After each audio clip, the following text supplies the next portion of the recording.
What's going on, guys? My name is Arrow, and in today's video we are playing a build that should not exist. That's right, this is Void Sphere as a main skill, and it works. Let's get into it.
Let's start by talking about the mechanics of Void Sphere and why this build shouldn't exist.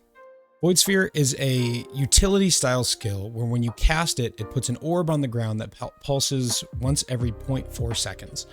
This pulse does chaos damage and functions similar to the way that Hydrosphere works in that it does damage without you casting it. The problem with Void Sphere as a main skill is it has a 10-second internal cooldown. That is incredibly long, and it seems like there's no way to possibly get enough cooldown recovery in order to make this a viable skill. However, we found some ways around that, and we'll get into that in the gem section. But with one gem swap, you can do both maps and single target. I can't believe I was able to kill the Exarch with this skill, but it actually wasn't that bad.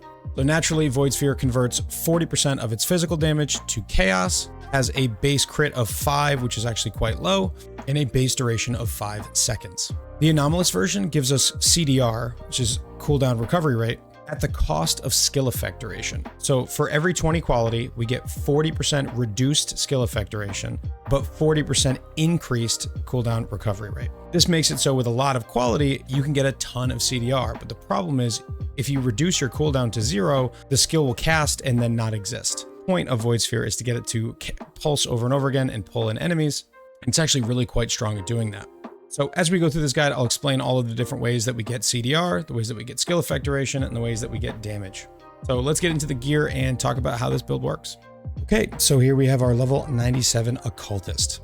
So there are a lot of problems that are created by the Void Sphere gem having a 10-second cooldown and then using the alternate quality to get massive amounts of CDR, but also negative skill effect duration. At the current state, we have a level 30 gem. There's a ton of damage, but also 80 quality. It gives us 160% reduced skill effect duration, which we have to solve in a bunch of places. One of the ways I did that, and we will talk about this item first, is the Cane of Kulamak. Now, this was very cheap because no one really uses these kind of wacky off-meta versions of the Cane, and I rolled it with some Divines to try to get some good rolls. But what this gives us is 53% increased skill effect duration for chaos skills, which Void Sphere is tagged as. On top of that, we get a bunch of chance to deal double damage, chaos damage, and then double damage while focused. So while we are focused, we have a 98% chance to deal double damage. The reason that's important is I'm pretty sure, and I haven't done any extensive testing on this, but the way orbs work in this game, and Void Sphere is an orb tagged gem, is that double damage and crit chance, I believe, and correct me if I'm wrong down in the comments, but I believe that is snapshot when you cast the orb for the first time. So it has a duration, you cast it, maybe it lasts 4 seconds. Every pulse of that orb will either be double damage or not, it will be crit or not. I'm pretty sure that's how it works.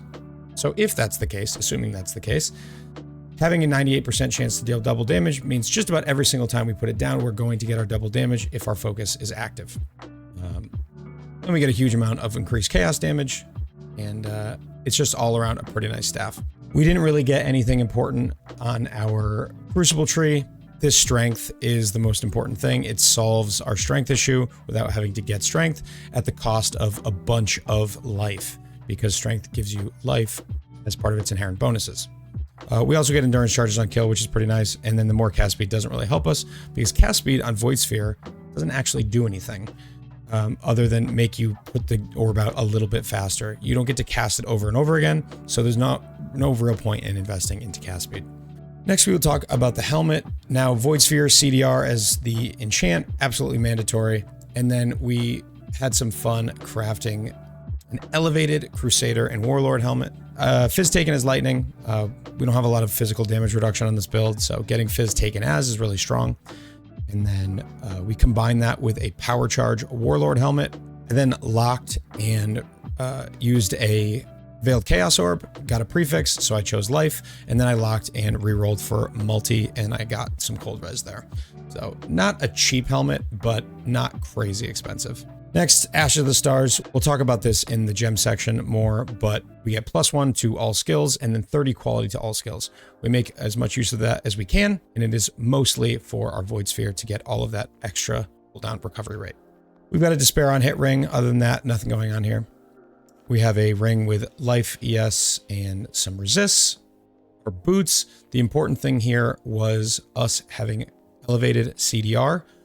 We thought it would be pretty interesting to make a poison and bleed immune build. So we used elevated chance to avoid poison and bleeding, which gives you up to 70% of both. So then when you combine that with an Abyss Jewel that has 30-ish% of each, you are fully poison and bleed immune. And poison is one of the most dangerous of all of the ailments. If you get one big poison on you, it can kill you very quickly. So this was actually quite nice to have alongside of Corrupting Blood immunity. We pretty much just didn't have to worry about any of those things. Well, we also got CDR here. This, I just combined % life with CDR, and then I think I slammed one of those suffixes. This is kind of a weird item to craft. Probably could have made it significantly better than this, but we just took what we had here. On our gloves, getting Fizz converted to Chaos is important. We're trying to get to 100% if possible. We get 40 on the tree, we get 40 from the gem, and then 20% as the implicit here. We also get Unnerve, some Spell Suppress, and then just some other damage. The damage while leeching crafted mod is really strong on a build like this that uses Petrified Blood, because you have Overleech, which means you are always leeching. Lastly, Dialas. These are actually fairly cheap with corruptions. And because Void Sphere has so many tags, AoE duration, you have a couple of options to get a +2 Dialas. Getting the +2 helps us get to 30, gets us more quality, and some other quality on our gems, which we will talk about. Quickly go over the Flasks. Evasion is our main source of defense. We have just about no armor when our Flasks are up. We have 18,000 evasion, not too bad, 77% chance to evade attacks.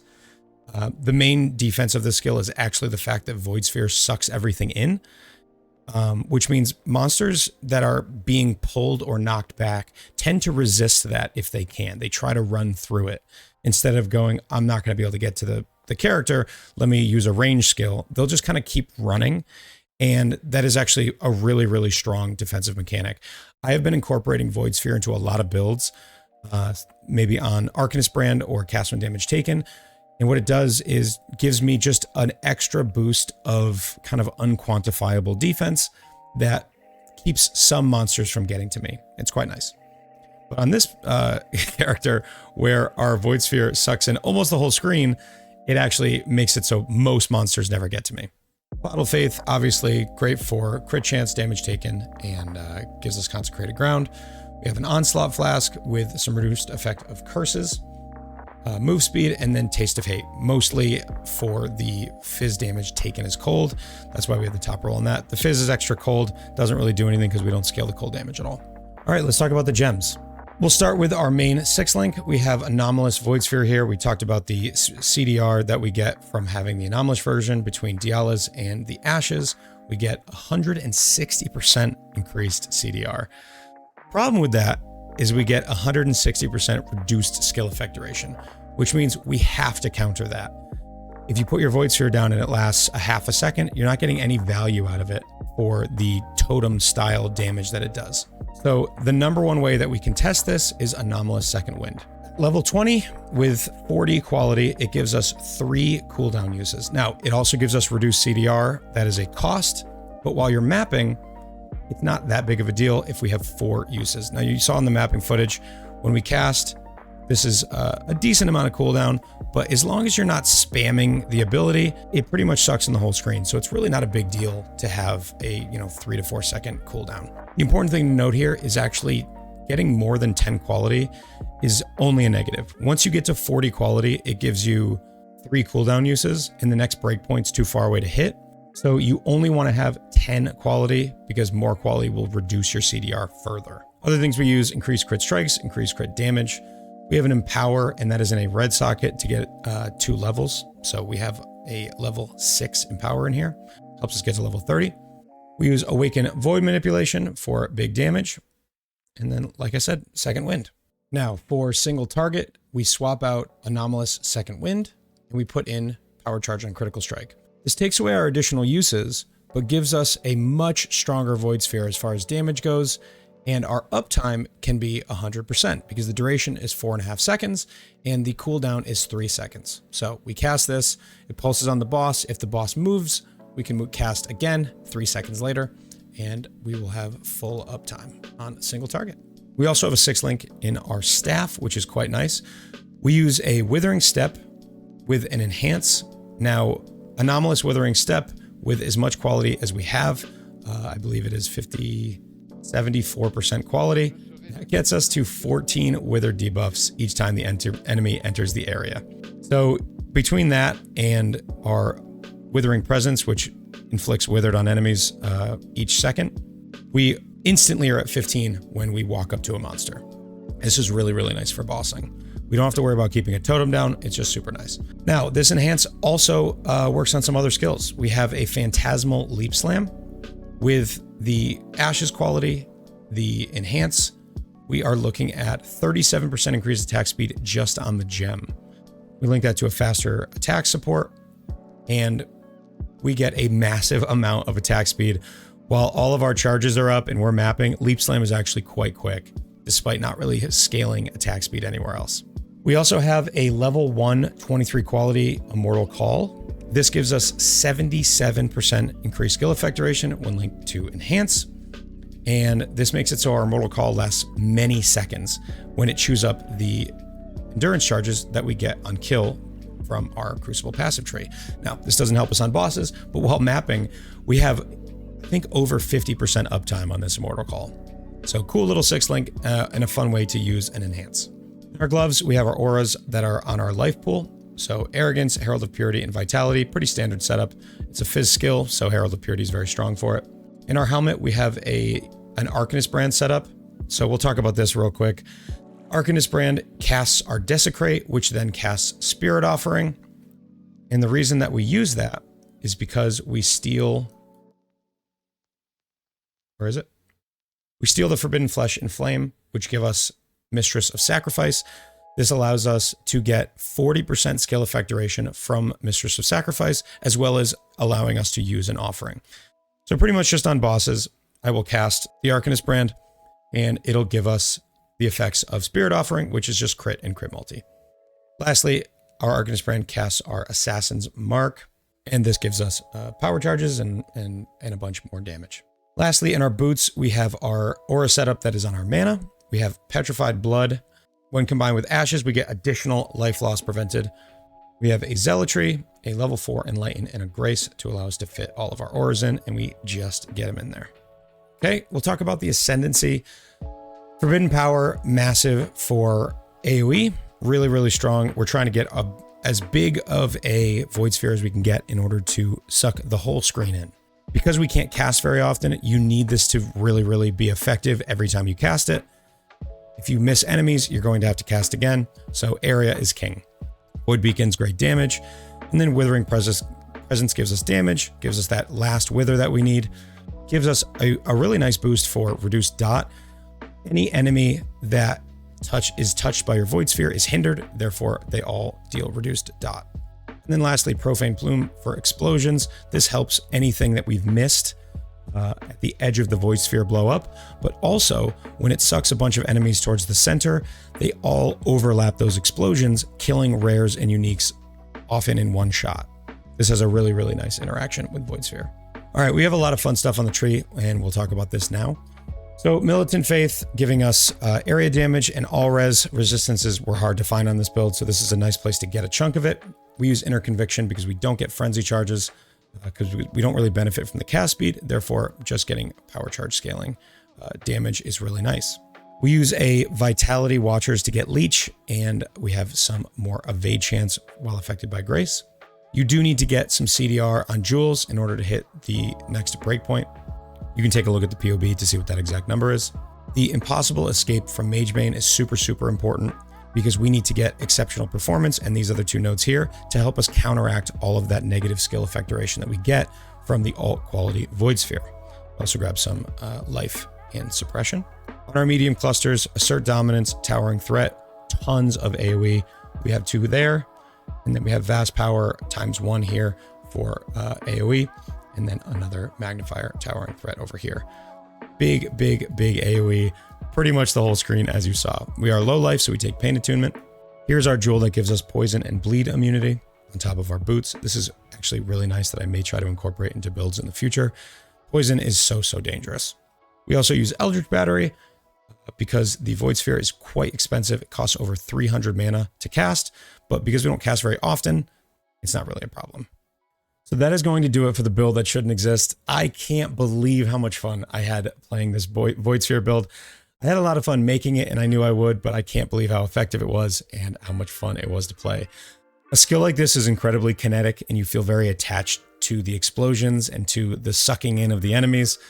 So I actually do recommend giving this a try if you're looking for something that's a little bit weird and fun to play, and you've got some extra currency kicking around with all the time that we've got left in this league. So thank you for watching. I hope you enjoy. If you have questions on this build, which you probably will, stop by my Twitch, twitch.tv/AER0__.